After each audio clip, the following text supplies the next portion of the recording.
Yesterday, news broke that Alexander Albon will be leaving Formula E, joining Toro Rosso Formula 1 team, and I'm going to take a look at this a little bit of a different angle than most people. Most people obviously talking about the big news that he's going to Formula 1, but because I'm a joint Formula 1 and Formula E channel, I want to look at the other side of this transaction.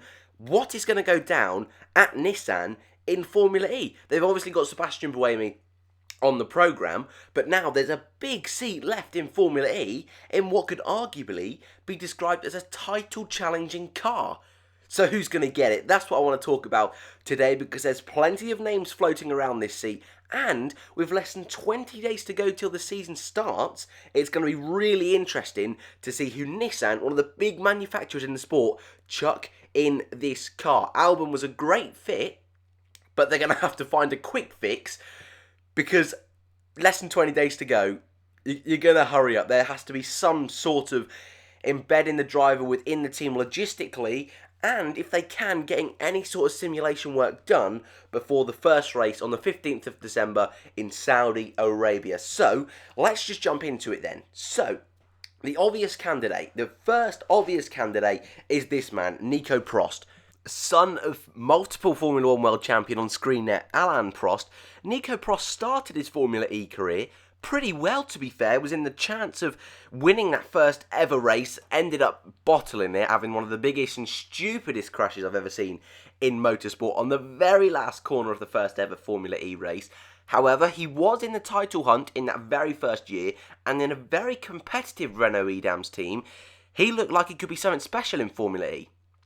However, of late, he's been swamped by Sebastian Buemi, so much so that last season, Sebastian Buemi got 125 points in 12 races. Nico Prost just got 5 points finishes and got 8 points overall. His best finish was 8th.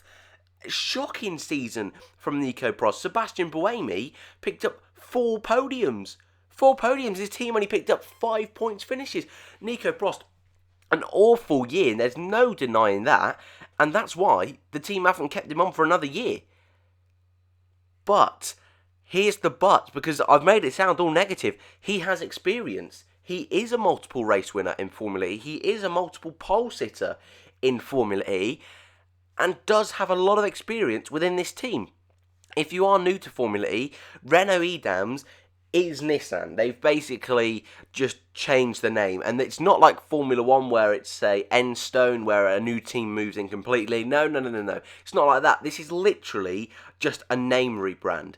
All the staff, 99% of the time, is the same. So that sort of gives you an idea of how sort of this is almost a marketing ploy rather than an actual team change. So we do call it a team change, but it's very difficult to say. Especially last year as well, Renault weren't great, so it sort of suggests that they were holding back a little bit to give Nissan a bit of more of an oomph this year, but we'll just have to wait and see, I suppose. But Nico Prost, to me, is probably the most sensible option with the limited time they have. I can only see him doing one race, though, because they really wanted him out. They really did want him out. I'll come clean. I don't really know what Nico Prost is doing next year. I had a little look on the internet, but there's not a lot about. So I think he's definitely got time to jump in the car this weekend, but we'll just have to wait and see. So I think Nico Prost will be the favourite. But there's still a lot of other guys that I want to talk about, which I think will be much better suited to the drive, especially in the long run. And yes, they might not happen in the first race of the season, but I can see them happening a little bit later on in the year. So my next candidate, won't talk about too long, is Mauro Engel, the man who raced for Venturi.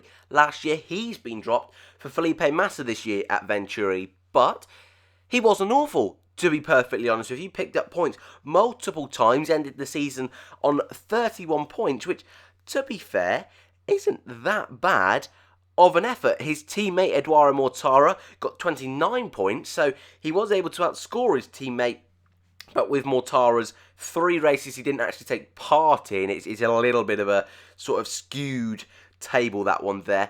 But Engel, with that year in Formula E, performed fairly well, and I think, again, a bit like Nico Prost would be great for a quick fix, but in long term, I don't see it happening. But he has that year experience, isn't really going to challenge Buemi as that number 1. I can see this happening. Mainly, it's going to be a safe bet. Same as this next guy, Stefan Sarrazin, multiple years in Formula E, has raced in every single season. Last year, wasn't signed up for the beginning of the year, but ended up jumping into that Andretti team, replacing, I believe, was Tom Blomqvist. I believe he had a really difficult year. Sarrazin jumped in that car, also had a difficult year. It was not a great Andretti team whatsoever, but Sarrazin, with that experience, could again be a bit of a quick fix. Next guy, another man who raced for Andretti at the beginning of last year, realised how awful that car was and jumped ship, Kamui Kobayashi. Obviously, ex-Formula 1 driver, ex-Formula 1 podium man in his home country of Japan. I'd love to see him back in Formula E. We just saw him, I believe, for 2 rounds, I think it was. His very first 2 rounds in Hong Kong. Never came back. I think he finished 15th and 17th. So, to be fair, I don't blame him for not coming back, to be totally honest with you. But in a pretty god-awful car, maybe if he got a run at Nissan, that'd be quite spicy to see. Obviously, Super GT, what he's taken part in this year, has just finished. Jenson Button was able to pick up the title there. So Kobayashi now has a bit of a space in his timetable. I'd love to see him back on the grid. I really would. I think he's still got a lot of talent there, Kamui Kobayashi, and I think that'd definitely be a fan's favourite. That will sell a lot of merchandise, bring in a lot of marketing.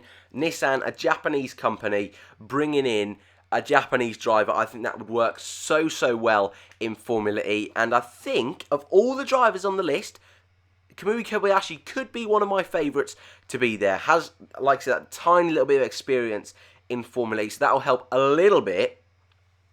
But I think with that timetable advantage he's got, with nothing coming up recently, I'd love to see him in the car. And I think as well, of all the drivers we've discussed so far, he's definitely the most talented. So let's chuck him in there. That would be brilliant to see.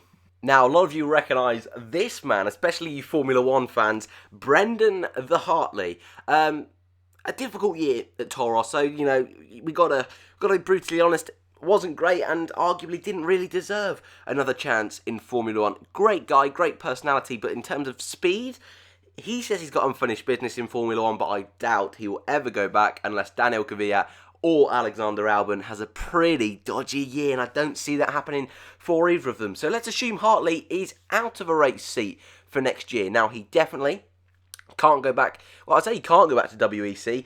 I'm sure he could wrestle his way in there somehow, but for the moment, he is out of a seat. And Formula E, with his now year of Formula 1 single-seater experience, I think would be a nice little switch for Brendon Hartley. Gives him a chance to prove that he isn't as terrible as he seemed. Gives him a chance to get in a competitive car and show us what he can do. He'll be up against Formula 1 talent like Pascal Wehrlein. Not in the first race. Pascal Wehrlein won't be taking part in that first race due to contract issues with Mercedes.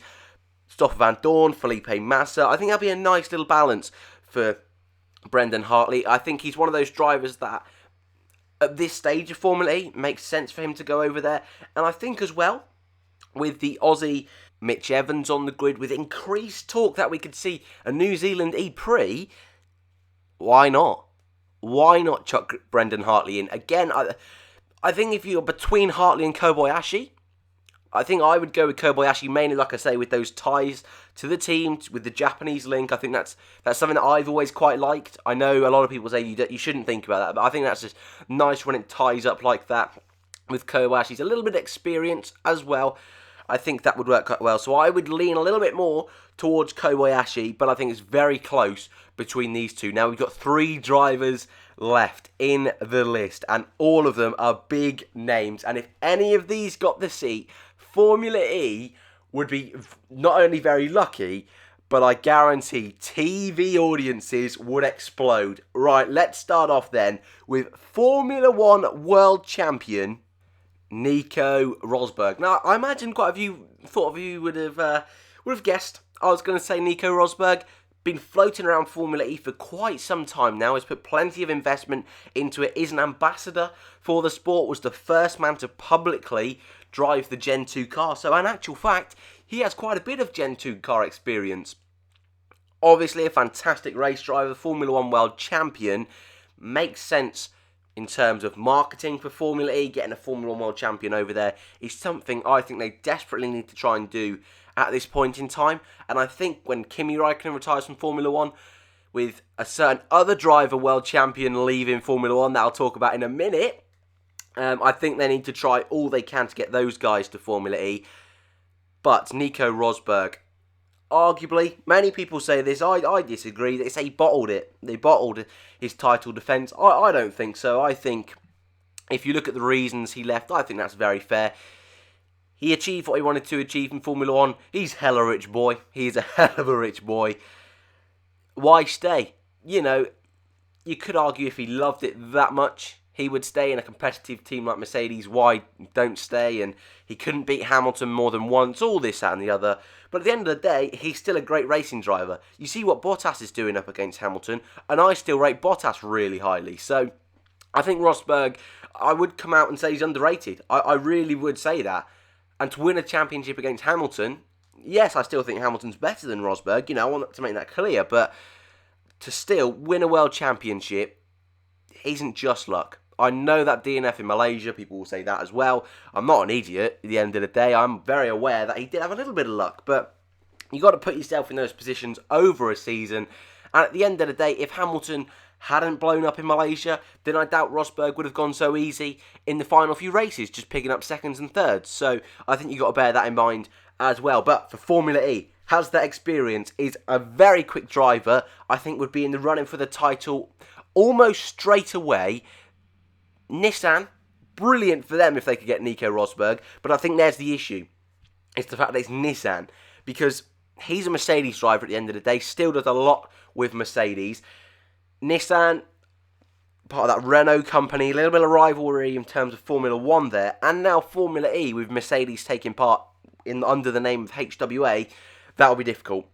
And I doubt Sebastian Buemi, being that team's almost superstar, if you will want Nico Rosberg fighting for that number one driver place within the team. So, as much as this makes sense on paper, in reality, that partnered with all this talk that he'll never go back to racing, at least for quite some time, his wife and kids not wanting him to go back to racing, I think there'll be big factors in this. So, I think Rosberg, again, would be a great shot. I'd love to see him in Formula E. There's a great little space here, but I think watch out for next year when Mercedes get a fully fleshed out Formula E team. I've said this for a long time. I thought it'd be Rosberg and Wehrlein, but I think it'll be Rosberg and Van Dorn at some point in that Mercedes. But still, my money's on Kobayashi. So at the end, of course, and in the top right-hand corner, I'll be doing little polls for you guys to vote on who you think will be in Formula E next year. But let's move on then to the man, the little tease in the thumbnail, Esteban Ocon. Another brilliant year in Formula 1 from Esteban. Just missing out on the top 10 in the championship.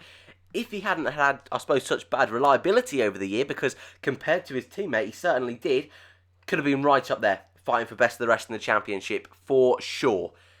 So, he's without a drive for next year. Yes, he's a test driver for Mercedes, and that will have some sort of impact. But he's without a full drive for next year. He's very quick.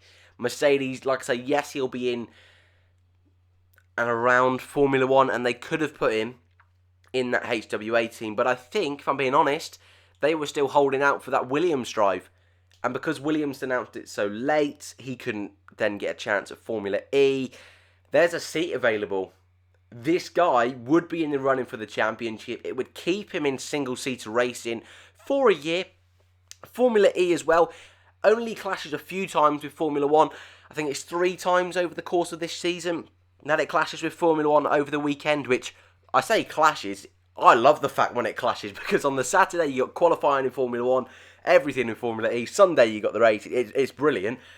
But we've seen last year the likes of Eduardo Mortara not take part in some races, and I think as well, Ocon, if he has a chance of a Formula E title, or doing some practice for Mercedes, you know, it's going to be a difficult decision. But I think if he's fighting for that title, yeah, I can see this happening. I really can. Like I say, it makes more sense that he's going to be racing. It makes sense for Mercedes to keep him racing. Makes sense that he's not, I don't want to say bored of doing Mercedes work, but at the end of the day, if you're not having that competition, you are going to lose some of your skills. I think that's fair to say, and I know a lot of people are saying that, oh, he'll still be in and around Formula 1, it's fine.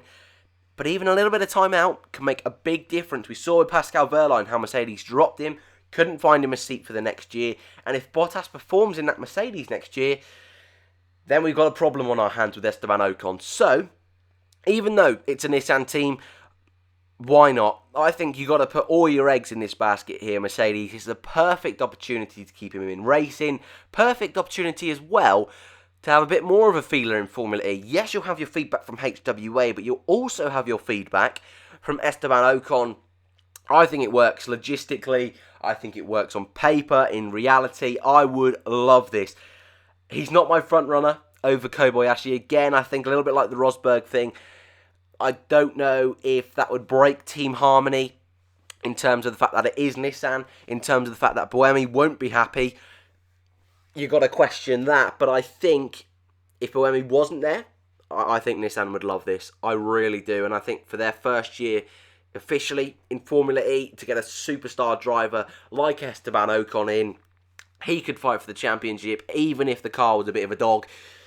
Yeah, but I think that's put a smile on a lot of people's faces, and I hope it has, because this makes a lot of sense to me, and I hope that comes about and it comes true. Just for the record as well, before we get into the final driver, there are a few drivers I won't be mentioning in this particular video. Nick Heifeld is without a drive. I can't really see him coming in, but of course he will be an option with his plentiful years of experience. We've also got Felix Rosenqvist, who's doing the first race of the season with Mahindra, but again, he's got 2019 sorted with IndyCar.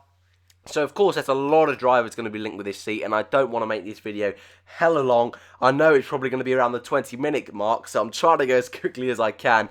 But at the end of the day, rumours are everywhere with this, so I just wanted to put opinions that I thought would be nice to see and are realistic to see. So let's move on then to the guy, you're all aware who it is by this point. Gave him a little tease a minute ago. Fernando Alonso. Oh, that would be sexy. He struggled to find a seat anywhere for next year. Yes, he's in WEC. But at the end of the day, this man wants to be racing. This man wants to be racing. He's doing the Indy 500. I'm not too sure if Indy 500 and Formula E clashes, so I'm sure he'd skip a weekend of Formula E for that. But Nissan are going to be a competitive car. I 100% believe Alonso will be in Formula E at some point. 100% I believe that, because I think he can be a multiple world champion. Why not? Let's just give it a go, Fernando. There's nothing holding him back at this point. There really isn't. The biggest issue probably is the cash. It's the dollar bills. Because if you think about it, Formula E, yes, it brings in a lot of money, but nowhere near as much as Formula 1. And he's going to have to take a massive pay cut. McLaren as well, they have now ties with Renault after last year. They've got a nice little relationship going on there that's not toxic whatsoever by the look of it. So the Nissan move makes sense. He's got a working relationship with Buemi at Toyota and WEC. They're teammates there. So let's chuck him in. Oh my God, let's throw Alonso in Formula E. Let's do it right now. He doesn't need no testing. Chuck him in the car and let's go with it. Let's go with it. I'm going to end it there. I don't need to explain Alonso anymore. I'd love to know who you think is going to get this seat, who you want to see in Formula E. Ocon, Alonso, either of those two would be brilliant. My money, if I was going to chuck some dollar bills on it, I'm going to have to say, oh, you know what? What I think will actually happen is they'll go with a Nico Prost. I think they will go Nico Prost in that first race because there's not a lot of time. There's not a lot of time. But then, next year, let's go Fernando. Let's say Fernando Alonso. Let's start the hype train. Fernando to Formula E. Let's start it today. Let's keep on pushing. We're going to do a big push to get Fernando into Formula E. It will happen, and it will be us, boys and girls. Our efforts, our fight in the wars to get Alonso in Formula E. We will win this. It's going to be long, it's going to be hard, but he will get here. So thank you for watching as always. If you've enjoyed, remember to like, subscribe, and I'll see you in the next one.